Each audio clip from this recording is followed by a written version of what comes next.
আজকে করব তেল কই, কাঁচা লঙ্কা আর রাই সর্ষে বেটে আজকে এই তেল কই অসাধারণ স্বাদ হবে। মাছগুলো আগে উল্টে পাল্টে ভালো করে ভেজে নিচ্ছি। কই মাছটা ভালোভাবে ভাজা হয়ে গেছে, একটু কালো জিরে দিয়ে দিলাম। আর এই কই মাছ কিনতে গিয়ে দেখি একটা ল্যাটা মাছ আছে ছোট, সেই ল্যাটা মাছটা দিয়ে দিয়েছে, ভালোই হয়েছে। তেল কইয়ের সাথে তেল ল্যাটাও হয়ে যাবে। এবারে এই যে রাই সর্ষে আর কাঁচা লঙ্কা বাটা হালকা করে দিয়ে দিলাম। কাঁচা লঙ্কা তো দিয়েছি, সামান্য ঝাল লঙ্কার গুঁড়ো একটু দিয়ে দিলাম। সাথে যাচ্ছে হলুদ, স্বাদ অনুযায়ী লবণ।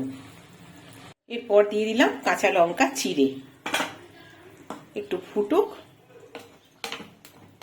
এবার উপর থেকে কাঁচা সর্ষের তেল।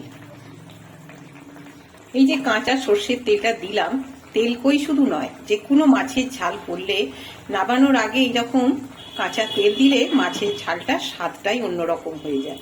আর এ তো তেল কই তৈরি হয়ে গেছে বন্ধুরা। তেল কই গরম গরম ভাতের সাথে আর এই রকম তেল কই কার কার ভালো লাগে বন্ধুরা জানাবেন কমেন্টে।